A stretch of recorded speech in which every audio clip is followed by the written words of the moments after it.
thought it was a great game. I thought it was a great performance from us, from both teams. Exciting game, full of intensity and quality. Of course, the goalkeepers both to make the saves, but yeah, I'm really proud of the players because Liverpool are a top team and they've been a top team for a long time. Well coached, great players. So from moments where you feel like you're okay, they can make you feel not okay very quickly. We dealt with so many of those moments in different ways. So I'm very, very happy with our performance. I'm happy with the point because you look at it and they had good chances, but so did we. So I thought it was an outstanding 0-0. You went with 4 at the back again. Was there any sense that might have been a bit of a gamble today, or were you always confident that the side could handle that formation? No, I mean a gamble could also be to let Liverpool control the game and camp out in your own half. And I thought we made an effort to stop that with how we pressed from central areas. People like Alex Iwobi, Tom Davies and Amadou in midfield, trying to get up to people when we could. We had a lot of moments against them in terms of transition, but also in good play, and just working the ball well and getting down the sides in the first half with Patterson. And there were a lot of good things about our game. And I know, we play well with a back four the other day, and having an extra body in midfield absolutely helps when you play against a team like Liverpool who will flood that area in their build. And I thought we dealt with them very well. Felt like after the hour mark from the first games of the season, where Everton actually got stronger after the half hour. I mean, did you get that sense? And obviously, Priest was having Idris Gueye on the bench very well. Yeah, and their options I haven't had, which is great. And as I felt we were tiring slightly, not just Tom, but the team needed an injection. And with Garner, he came in and showed his quality straight away, and he hasn't trained that much, so. We know what we expect from him going forward now. But I thought the team generally, we had to suffer in little moments early in the second half. We were off it slightly. Second balls were dropping to them and they were sustaining pressure. We flipped it and it became a game where we had a lot of really, really good moments. And obviously, second time in a week, we end up with, a few centimetres or whatever it is from 3 points. But, we have to keep working because eventually, I think if you do the right things and perform with the way we did today, the points or the wins will come. Do you think in the current climate, Frank, that Virgil was slightly fortunate? I mean, you wasn't intentional, but you thought you played quite high. Absolutely. I think I've heard a lot this week of sort of insinuating that time wasting about my players from the game at Leeds, which I spoke about yesterday, and some things last year which are negative about players and maybe decisions we got the wrong end of. I love Virgil van Dijk. As a player, he's fantastic. Sometimes you miss time tackles and they look bad, or they are bad. They potentially are bad. If you look at the moment that he connects with Amadou up on his shin and Amadou's foot's on the ground, then I'm surprised it hasn't gone to VAR and the referee hasn't gone to look at it and make what I think was the correct decision. I haven't been asked that much about it in the media. Let's see it doesn't matter now, but for me it was a red card, and of course that changes the face of the last 20 minutes, whatever it was. Sure. Some talk before this derby and other derbies not that long ago recently about bad tackles, and again I feel like people were going, okay, well, what are the players? The ref just has a job to do and BAR do, and I just think they got that one wrong in my opinion.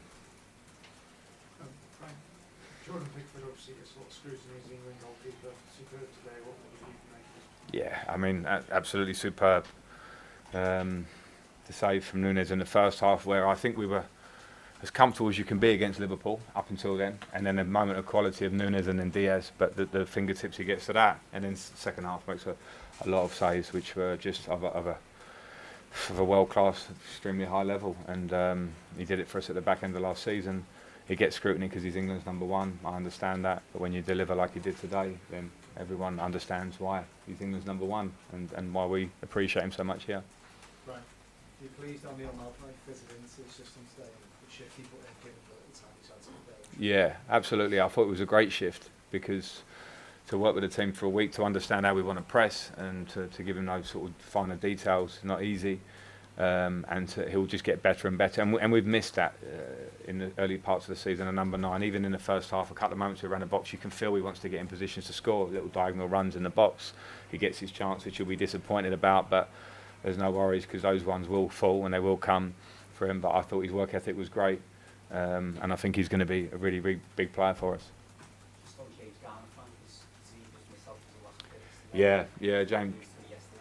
James has had a bit of a 2 weeks of uncertainty in terms of where, leaving Manchester United and in the end coming to us. He hasn't been able to train at a level, and I spoke with him yesterday and we decided he needs at least a good week's work. You've got a lot of competition in the field, obviously. Tom Davies' performance, the decision that he has a lot of time out last season and seems to really get himself in around the box to be a bit of a pest. Yeah, I think he's a good player, and I think we have got competition in midfield because we need it. Because if we look at squads and benches, Liverpool at one moment now they can change their fullbacks in an instant. They can bring on and change the face of a game with different quality of player. Midfield isn't generally an area of the pitch where you want to gain control of a game, or at least be really competitive in a game, expend a lot of energy in a game. And we've looked at that, and I've looked at that, and found it an area that we're wanting to improve. And I'm really impressed with the first shoots of those improvements, and I think we'll see more of that as the younger players, and Arna and Ghana develop, and Ghana Gay, and the players that we've got in there, Alex Iwobi, playing like a real top level midfielder, in my opinion. So it can start to look like a really strong area for us.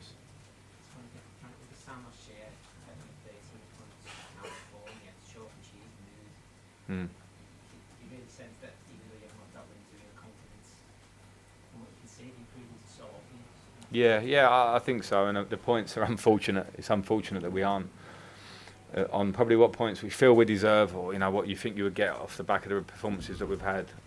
We should be towards double figures, in my opinion, but we're not.